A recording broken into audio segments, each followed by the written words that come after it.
काल ब्रह्म की अव्यक्त रहने की प्रतिज्ञा, सूक्ष्म वेद से शेष सृष्टि रचना। तीनों पुत्रों की उत्पत्ति के पश्चात ब्रह्म ने अपनी पत्नी दुर्गा प्रकृति से कहा, मैं प्रतिज्ञा करता हूँ कि भविष्य में मैं किसी को अपने वास्तविक स्वरूप के दर्शन नहीं दूंगा, जिस कारण से मैं अव्यक्त माना जाऊंगा। दुर्गा से कहा कि आप मेरा भेद किसी को मत देना।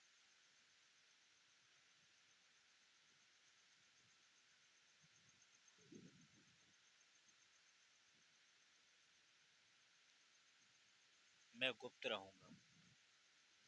दुर्गा ने पूछा कि क्या आप अपने पुत्रों को भी दर्शन नहीं देंगे? ब्रह्म ने कहा, मैं अपने पुत्रों को तथा अन्य को किसी को भी किसी भी साधन से दर्शन नहीं दूंगा। यह मेरा अटल नियम रहेगा। दुर्गा ने कहा, यह तो आपका उत्तम नियम नहीं है, जो आप अपनी संतान से भी छुपे रहोगे। तब काल ने कहा, दुर्गा मेरी व्यवस्था है। मुझे 1,00,000 मानव शरीरधारी प्राणियों का हर करने का श्राप लगा है। यदि मेरे पुत्रों ब्रह्मा विष्णु महेश को पता लग गया तो ये उत्पत्ति सतीति तथा संहार का कार्य नहीं करेंगे। इसलिए यह मेरा अनुत्तम नियम सदा रहेगा। जब ये तीनों कुछ बड़े हो जाएंगे तो इन्हें अचेत कर देना, मेरे विषय में नहीं बताना, नहीं तो मैं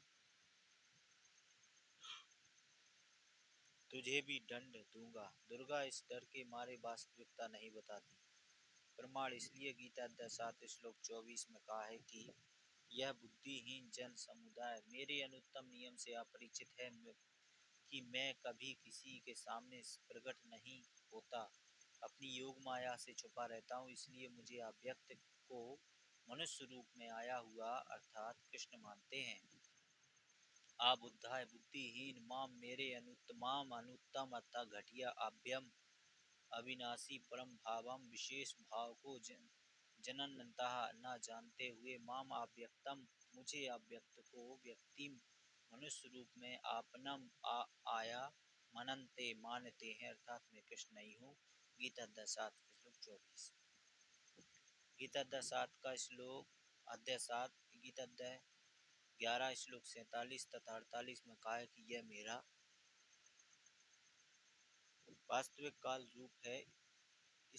इसके दर्शन तथा काल ब्रह्म प्राप्ति न वेदों में वर्ण विधि से, न जप से, न तप से तथा न किसी भी क्रिया से हो सकती है। जब तीनों बच्चे युवा हो गए तब माता भवानी प्रकृति दुर्गा अष्टांगी ने कहा कि तुम सागर मंथन करो। प्रथम बार सागर मंथन किया तो ज्योति निरंजन ने अपने श्वासों द्वारा 4 वेद उत्पन्न किए। उनको गुप्त वाणी द्वारा आज्ञा दी कि सागर में निवास करो।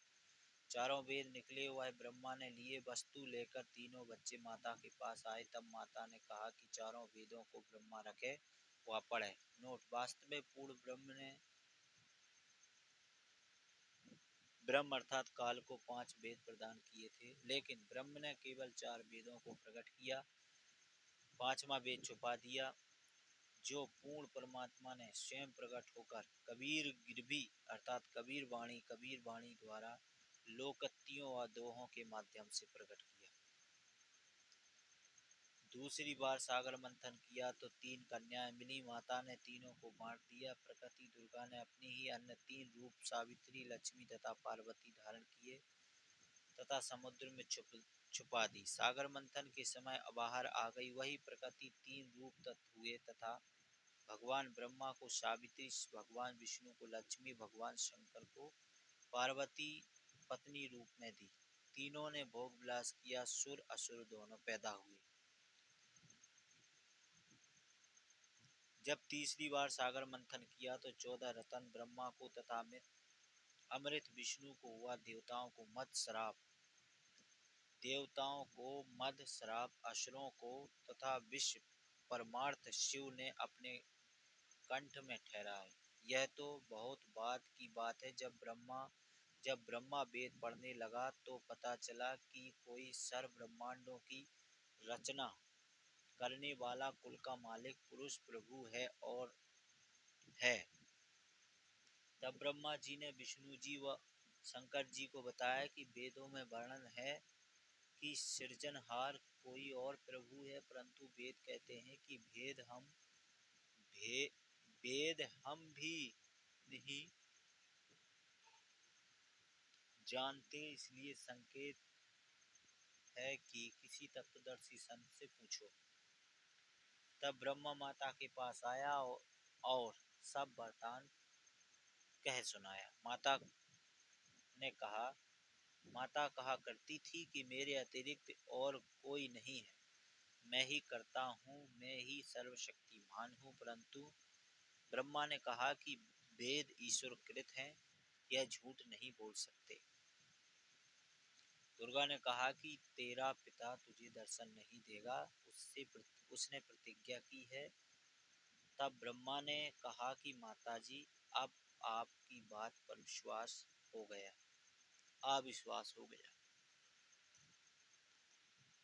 मैं उस पुरुष प्रभु का पता लगा कर ही रहूंगा। दुर्गा ने कहा कि यदि वह तुझे दर्शन नहीं देगा तो तुम क्या करोगे?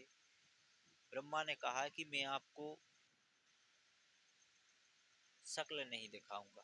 दूसरी तरफ ज्योति निरंजन ने कसम खाई है कि मैं अव्यक्त रहूंगा, किसी को दर्शन नहीं दूंगा, अर्थात इस ब्रह्मांड में कभी भी अपने वास्तविक काल रूप में आकार में नहीं आऊंगा।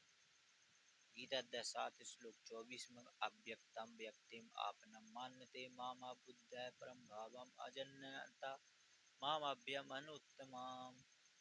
बुद्धिहीन लोग मेरे अनुत्तमा मैंने आश्रिष्ट अटल परम भाव को न जानते हुए आदर्श मान मुझे काल को नर रूप आकार कृष्ण प्राप्त हुआ मानते हैं। गीता 10:7 श्लोक 25 न अहम प्रकाशः सर्वस्य योग माया समावता मूढ़ः अयम न अभिजाना नाति लोकः माम अजम अभ्यम।